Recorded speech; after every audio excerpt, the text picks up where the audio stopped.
이제 좀 날씨가 조금 약간 선선해졌죠? 예, 조금 살만해진 것 같습니다. 여러분들 혹시 생일이 다가오면 그 생일에 대해서 어떻게 생각하시는지 모르겠어요. 생일 그러면 가장 먼저 생각하는 것이 누구의 축하 뭐 이런 것들보다도 사실은 무슨 선물을 받을까 라고 하는 것이 사실은 많이 참 기대가 되어지는 그런 부분들인데, 아이들은 자기 생일이 다가오면 부모들에게 이야기하지요. 나는 무슨 선물이 받고 싶다. 이야기를 합니다. 그런 부모 입장에서는 선물이 받고 싶다고 그러는데 안 사줄 수가 없거든요. 그래서 보통은 다 사주기 마련이지만 부모 입장이 되어져서, 그러니까 부모의 생일이 되어져서는 자녀들에게 무슨 선물을 받고 싶다? 사실 이런 얘기 잘 못하지. 또 어른이 된 후에는 자기가 무슨 선물을 받고 싶은지 사실 잘 말하고 있지 않습니다. 하지만 막상 받는 선물이 내가 기대했던 선물이 아니면 사실은 실망을 하게 되죠. 그러나 그 실망을 내색하지는 않습니다. 실망을 했더라도 야 좋다, 선물 고맙다 이렇게 이야기를 하지, 야 무슨 이런 선물을 했냐, 내가 갖고 싶은 건 이건데 라고 말하지는 않을 것 같습니다. 우리 신앙인들에게 있어서 기도도 마찬가지가 아닌가 싶습니다. 우리는 참 많은 기도를 하나님 앞에 드리고 있습니다. 그러나 그 기도한 시간이나 내용이나 정성에 비해 내가 원하는 것으로 응답되지 않는 경우들이 너무나도 많기 때문에 우리는 그런 기도에 대하여 때로 많이 실망을 하고 있습니다. 그러나 실망했다라고 해서 보통 우리 신앙인들은 하나님 저 실망했습니다 라고 말하지 않습니다. 내색하지 않지요. 왜 그러냐면 그것이 올바른 신앙인이 아니다라고 하는 생각 때문에 그렇습니다. 장성한 신앙인이고 올바른 신앙인이라면 내가 기도한 것이 무엇이든지 간에 그것이 하나님 뜻대로 이루어지기를 원합니다 라고 우리는 보통 기도하기 때문에 내가 원하는 방식대로 응답되지 않는다고 해서 하나님 실망했습니다 라고 말하지는 않지만, 그 실망이 한 번이고 두 번이고 세 번이고 자꾸 반복되면 우리는 더 이상 실망하지 않기 위해서라도 기도를 하지 않게 되죠. 결국 우리는 하나님 앞에 기도하지 않게 되어지는 모습들을 우리가 발견하게 되어진다는 것입니다. 내가 신앙인이라고 생각하면서도, 내가 믿는 사람이라고 생각하면서도 내게 현실적으로 어떤 응답들이 없고 현실적으로 내게 어떤 것들이 주어지지 않았을 때에 우리는 그것에 실망을 하지만 그 실망으로 인하여져서 하나님 앞에 오히려 멀어져 버리는 그런 결과들이 우리에게 있는 것들을 발견하게 되어지죠. 오늘 비유는 그런 신앙인들은 우리들에게, 그런 신앙을 가지고 있는 우리들에게 그럼에도 불구하고 낙심하지 말고 기도할 것을 분명한 목적과 결론을 가지고 있는 비유입니다. 누가복음 11장 5절에서 8절에 있는 한밤중에 친구를 찾아온 비유와 유사한 비유이기는 합니다만, 오늘 비유는 기도하고 낙심하지 말아야 하는 것은 하나님께서 택하신 자들의 원함을 반드시 풀어주기 때문이다 라고 말하고 있는 것입니다. 어느 도시에 하나님을 두려워하지 않고 사람을 무시하는 재판관이 있었는데 한 과부가 날마다 찾아와 원한을 풀어주기를 요구했습니다. 하지만 그는 늘 와서 자기를 괴롭게 하는 그 괴로움을 면하고자 원한을 풀어주기로 했다라는 것이 오늘 비유입니다. 그리고 이 비유를 해석하시면서 주님께서는 불의한 재판관도 자신의 괴로움 때문에 과부의 원한을 풀어주시는데 하물며 하나님께서 그 밤낮 부르짖는 또 택하신 자들의 원한을 풀어주시지 않겠느냐 하고 하신 것입니다. 따라서 끈질긴 기도를 해야 한다라고 하는 것이 바로 이 비유의 주된 목적인 것입니다. 끈질긴 기도란 시간적으로 쉬지 않고 또 장시간 기도하는 것을 말하는 것이 아니라 기도하는 바가 선하게 이루어질 때까지 기도하는 것을 말합니다. 이와 같이 비유는 우리가 하는 기도가 응답되면 현실적인 어려움들, 즉 우리의 보는 관점이라든지 이성적인 어떤 성찰이라든지 혹은 어떤 상황적인 것들을 통해서 도저히 이것은 기도할 수 없는, 기도해도 안 되는 뭐 그런 것들이다 라고 하는 생각 가운데서 기도하지 아니하고 낙심하고 기도하지 않고 낙심하지 말라 라고 하는 것들을 우리에게 말씀해 주고 있는 것입니다. 그러므로 오늘 비유의 목적한 바는 분명히 낙심하지 말고 기도하면 응답하시겠다라고 하는 것입니다. 아멘. 하지만 그럼에도 결론으로 우리에게 말씀하실 때 세상에서 믿음을 보겠느냐 하고 말씀하십니다. 이는 기도할 때 낙심하게 되는 일이 많다라고 하는 것을 말하는 것입니다. 낙심은 자신의 죄 때문에 생기는 것입니다. 또 현실적인 어떤 고난들 때문에, 현실적인 어떤 상황들 때문에 생기는 것이 낙심이라고 할 수 있을 것입니다. 하지만 우리의 죄는 이미 예수님께서 십자가의 죽으심으로 말미암아 모든 것들을 다 감당하셨고 해결해 주셨을 뿐 아니라 고난은 성도들의 신앙을 향상시키기 위한 수단이기 때문에 기도할 때에 낙심해야 할 이유가 우리에게 없다라고 하는 것이죠. 그럼에도 예수님은 재림하실 때에 세상에서 믿음, 즉 낙심하지 않고 끈질기게 기도하는 것을 보기 어려울 것이다 라고 말씀하고 있습니다. 때문에 기도할 때 반드시 가져야 할 확신과 끈기의 모델로 예수님은 한 과부를 언급하고 계십니다. 이스라엘에게 있어서 과부와 혹은 이용당한 여자들을 보호하는 수많은 것들이 있습니다. 신명기 27장에도 있고요, 민수기 30장에도 있습니다. 그럼에도 이 재판에서 과부는 홀로 감당해야 했고 또 승산도 없었을 뿐더러 재판관은 유리한 사람이라서 과부의 원한을 풀어주지 않았습니다. 이 재판관은 내가 하나님을 두려워하지 않고 사람을 무시한다라고 말하고 있습니다. 이는 하나님의 권위를 인정하지도 않고 사람들의 의견에 귀를 기울이지도 않는다라는 말입니다.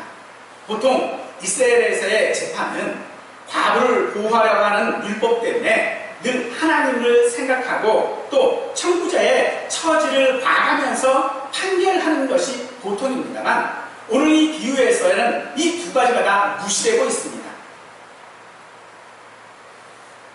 즉 종교적인 원리도 이 재판관은 따르지 않고 있고요, 또 여론도 무시하는 그런 재판관이라는 것입니다.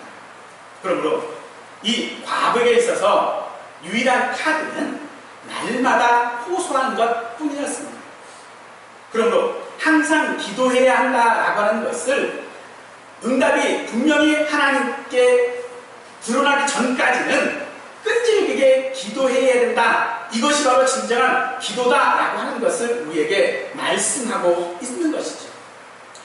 무엇이 끈질긴, 우리가 기도할 때에 무엇을 그렇게 끈질기게 기도해야 할까요? 그것은 우리의 필요 때문에, 우리의 어떤 기도의 제목 때문에 우리가 끈질기게 기도해야 된다라고 성경은 말하고 있지 않습니다. 성경은 여러 곳에서 분명히 우리가 끈질기게 기도해야 할 몇 가지의 것들에 대하여 우리에게 언급하고 있는데 그것은 하나님께서 하나님을 사랑하는 일, 또 말씀을 듣고 따르는 일들, 사명으로 인하여 고난을 감당하는 일들, 죄를 용서하는 일들, 또 일용할 양식과 은혜에 감사하는 것들이 우리가 끈질기게 끊임없이 기도해야 되는 것이다 라고 말하고 있고요. 두 번째로는 일반적으로 우리가 이것은 하나님의 뜻이다 라고 인정되어지는 것들을 위하여 우리는 끊임없이 기도해야 한다 라고 말하고 있습니다.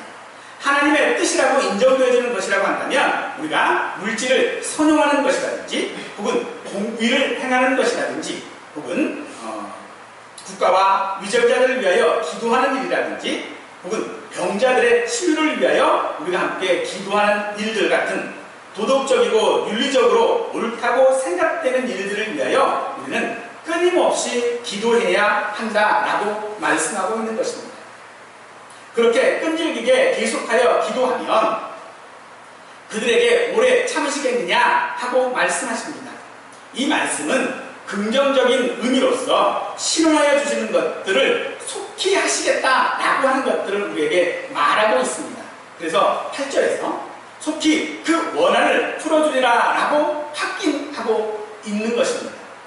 사랑하는 여러분, 우리가 항상 기도하고 낙심하지 말아야 하는 것은 내가 원하는 응답이나 내 뜻이 아니라 하나님의 뜻대로 기도하는 것입니다. 그리고 하나님의 뜻대로 기도하는 것은 결코 중단되어지는 것이 아닌 것입니다. 왜냐하면 하나님께서 속히 응답하시기 때문입니다만 우리의 기도는 여전히 내가 원하는 것에 제한을 두고 있고 응답되는 기도로 응답되어지는 기도만이 기도로 인정하고 있을 뿐만 아니라 내 뜻대로 되었을 때에 그것이 하나님의 뜻이다라고 우리는 말하고 있습니다. 그러기에 항상 기도할 때에 끈기가 있고 혹은 낙심하게 되지 말아야 하지만은 그것이 내 뜻이 되어지고 그것이 내가 원하는 것이 되어지다 보니 끈기도 없고 낙심도 하게 되는 것입니다. 그러기에 기도해도 소용없다는 태도, 인위적이고 가식적이고 사람들에게 보이기 위해 형식적인 기도를 하고 있는 것이 오늘 우리들의 모습이 되어져 버리고 말았습니다.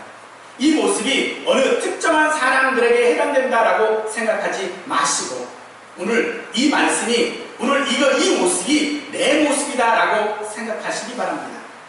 내 속에 속사람이 우리 속에 있음을 우리가 바라볼 때에 분명 내 속에 있는 속사람은 하나님을 늘 바라보고 있지만은 또 하나님의 뜻을 위하여 우리가 날마다 기도하기를 원하고 있지만 우리의 겉사람은 또 우리들은 언제나 하나님의 뜻이 아닌 내 뜻대로 내 소망대로 내가 원하는 대로 이루어지기를 날마다 바라고 있다는 것입니다. 때문에 우리에게 낙심이 있게 되어진다는 것이지 내가 원하는 것은 하나님의 뜻대로 이루어지지 않습니다. 아니 그것이 하나님의 뜻대로 구하는 것이라 할지라도 내가 원하는 때에 또한 응답되어지는 것도 아닙니다. 예를 들면 우리가 늘 어린 양 생명책을 위하여서 함께 기도하고 있는 여러 사람들이 있을 때에 우리가 그들을 위하여 기도하는 것이 그것은 분명히 하나님께서 원하시는 내게 원하시는 하나님의 뜻인 것이 분명합니다. 그런데 그 기도가 속히 이루어졌으면 좋겠으나 속히 이루어지지 않는 경우들이 더 많은 것이죠. 왜 그럴까요? 왜 도대체 그런 하나님의 뜻대로 구한 기도임에도 불구하고 하나님은 그런 기도들을 속히 응답하시지 않고 계실까요?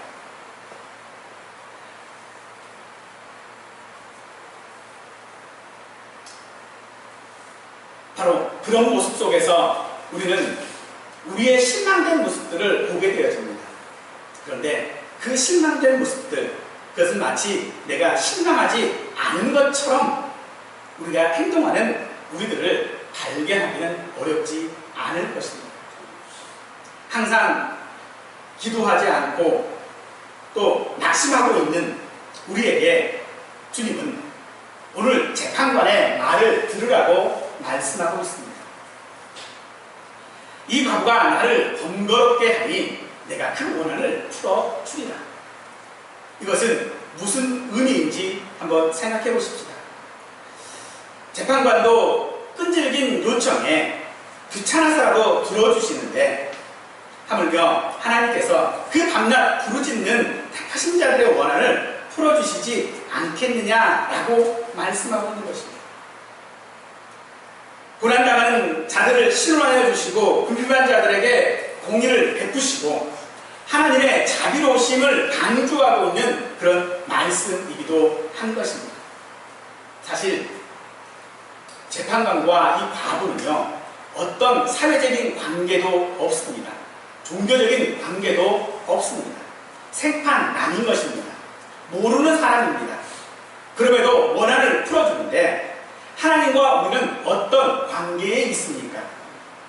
본문에서 나를 택하신 분이라고 하고 있습니다. 택하셨다라고 하는 것은 소속을 말합니다. 하나님께 속했다라고 하는 것이기 때문에 하나님은 자기의 것을 위하여 행동하시는 것이다 라고 말할 수 있을 것입니다. 하나님은 재판관과 같은 분이 아니십니다. 하나님은 우리가 하나님의 것인 줄을 분명히 알고 있고 우리가 하나님의 자녀요 하나님의 백성인 것을 알고 계시는 분이십니다. 그러기에 생판 남매 이야기도 들어주고 그의 원함도 풀어주는데 하물며 하나님께서는 너희의 아버지가 아니시냐, 하나님은 너희의 하나님이시고 너희는 하나님의 백성이 아니냐라고 우리에게 말하고 있는 것입니다. 우리는 보통 관계에 있는 사람들의 부탁을 거절하지 못하지요. 나와 친밀한 관계에 있으면 참 그 사람의 부탁을 거절하기가 어렵습니다. 일반적인 사람들도 그러한데 하나님은 얼마나 더 하시겠습니까? 하나님은 오늘 우리를 자녀로 삼으셨고 우리를 그의 백성으로 삼으신 분이십니다. 그런 하나님께서 우리가 기도하는 것들에 대하여서 비록 그것이 하나님의 뜻과 어울리지 않는 것이고 하나님의 뜻이 아니라 할지라도 그 부탁들을, 그 기도들을 외면하시겠느냐라고 말하고 있는 것입니다. 이것은 단순히 우리에게 하나님의 어떤 관대함을 우리에게 보이시기 위한 것은 아닙니다. 하나님께서 오늘 우리의 기도에 반드시 응답해 주시는 것은 어쩔 수 없이 응답해 주시는 것이 아니라는 것입니다.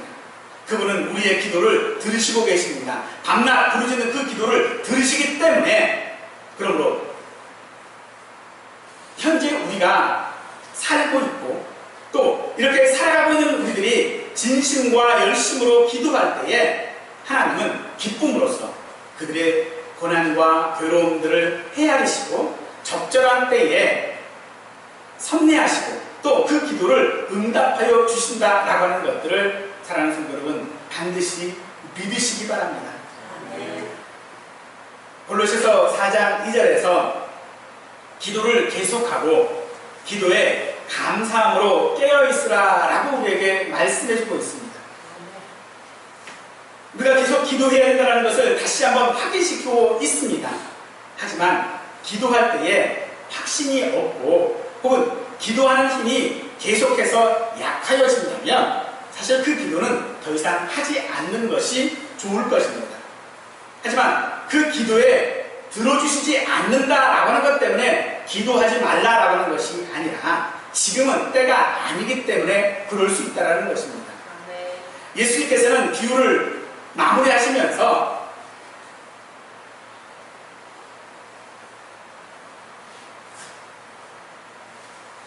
그들에게 오래 참으시겠느냐라고 말씀하고 계십니다.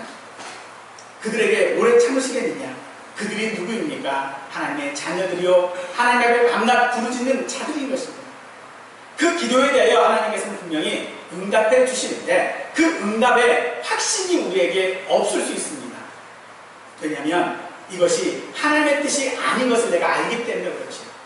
또 때로는 이것이 정말로 하나님의 뜻인지를 구별하지 못할 때가 우리에게 있는 것입니다. 그럴 때에 우리의 기도는 멈추는 것이 마땅할 것입니다. 그러나 이 멈춘다라고 하는 것이 단순히 그것은 하나님의 뜻이 아니니까 하나님께서 응답하지 않으신다라고 하는 말이 아니라는 것입니다. 그것을 멈추라는 것은 아직 그 기도를 할 때가 아니라는 것입니다. 분명히 주님께서는 우리에게 때가 되었을 때에 우리에게 기도하게 하신 줄 믿습니다. 우리에게 우리의 입술을 통하여 하나님 앞에 고백하게 하는 모든 기도의 제목들은 분명히 그 때가 되었으면 그 힘을 잃지 않게 되어지는 것입니다. 아니 주님께서 우리에게 주시는 기도의 확신이라고 하는 것은 그 기도가 당장 이루어지지 않는다 할지라도 우리는 그 기도를 계속할 수 있게 되어진다는 것입니다. 그렇기 때문에 주님은 우리에게 낙심하지 말라라고 말씀하고 있는 것입니다. 낙심하지 말아야 될 이유 다른 건 아닙니다. 주님께서 그것이 아직 때가 되지 않았기에 아직 우리에게 응답을 지연하고 계시는 것 뿐이라는 것입니다. 우리가 기도하는 것이 응답하는 것이 응답되어지는 것이 지금이 아니라면 언제 응답해 주시겠습니까? 기도 응답에 대한 지연에 대해서 하나님은 우리에게 때로는 기다리기도 하시고 인내심을 키우게 하시기도 하시고 때로는 강권하게 하시어서 우리로 그것을 쉬지 않고 기도하게 하기도 하십니다. 그리고 적당한 때에 응답하신다라고 하는 것을 우리에게 말씀해주고 있습니다. 이는 기도가 우리의 자유에 의하여 기도하는 것이 아니고 하나님의 뜻에 따라 하나님의 원하시는 때에 우리로 소원을 두고 간구하게 하시는 것임을 우리는 알 수 있는 것입니다. 사랑하는 성도 여러분, 세상은 성도들을 억압할 것입니다. 세상은 성도들에게 큰 어려움들을 분명히 줄 것입니다. 때문에 그 고난과 억울함을 우리는 하나님께 부르짖어 풀어달라 해야 합니다. 하나님은 하나님의 섭리 가운데 가장 적당한 때에 그 모든 원한들을 분명히 풀어주시겠다고 약속하고 계십니다. 우리의 원한을 풀어주실 뿐만 아니라 그 날에 의로우신 재판장이신 예수님께서 우리를 그 우편에 앉히사 세상을 함께 심판하게 하기도 하실 것입니다. 그럼에도 우리 기도에 응답이 없음을 우리는 무엇 때문에 응답이 없는 것이냐라고 했을 때에 야고보 사도는 우리에게 너희가 얻지 못함은 구하지 아니하였기 때문이다 라고 지적하고 있습니다. 사랑하는 성도 여러분, 우리가 하나님 앞에 응답이 없는 이유, 아니 낙심하는 이유는 무엇입니까? 우리가 구하지 아니하고 기도하지 아니하였기 때문이다 라고 야고보 사도는 우리에게 말씀하고 있는 것입니다. 여러분, 우리는 기도해야 합니다. 그래야 응답이 있습니다. 기도의 역사는 작게는 한 사람으로부터 시작이 되어집니다. 여러분이 그 시작이 되어주시기를 바랍니다. 그런데 예수님은 하나님께서 택한 자의 원한을 속히 풀어주시겠다라고 말씀하시면서 세상에서 믿음을 보겠느냐라고 하는 말씀으로 결론을 맺고 계십니다. 의로운 재판장으로서 재림하실 때에 세상에서 믿음을 찾을 수 없다라고 하십니다. 여기서 믿음은 구원에 관한 것이 아닙니다. 예수님께서 찾으시는 믿음은 지속적으로 하나님께 간구하고 실천적인 믿음으로 날마다 끈질기게 기도하고 낙심하지 않는 성도를 찾기 어렵다라고 하는 그런 말씀입니다. 왜 그런 성도를 찾을 수 없을까요? 바로 낙심하기 때문입니다. 사람들의 마음이 완악해져서 하나님의 그 택하신 자녀들의 기도를 들어주신다는 너무나도 분명한 사실조차도 거부하며 그들의 마음에 의보다는 악이 가득하여 기도하지 않기 때문이라는 것입니다. 낙심이라고 하는 것이 모든 기력이 다하여 피곤하고 지친 상태를 말하고 있습니다.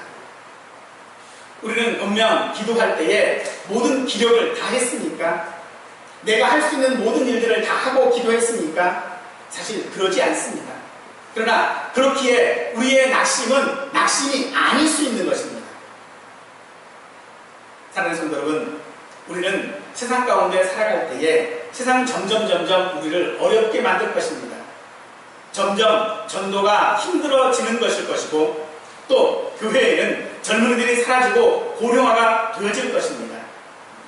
또 AI와 같은 인공지능과 같은 그런 로봇들은 사람의 체온과 피부 촉감, 감정까지도 똑같이 복제될 뿐만 아니라 기계와 사람이 교감함으로써 사람이 마치 아메바와 같은 그런 시대가 곧 도래할 것입니다. 점점 세상은 믿음을 지키고 기도하기에는 너무나도 어려운 현상 속에 그런 상황 속에 놓여지는 것이 사실일 것입니다. 하지만 그런 상황 속에 우리는 그런 세상 가운데서 실망할 수밖에 없고 낙심할 수밖에 없는 그런 상황이 분명히 우리에게 생길 것입니다.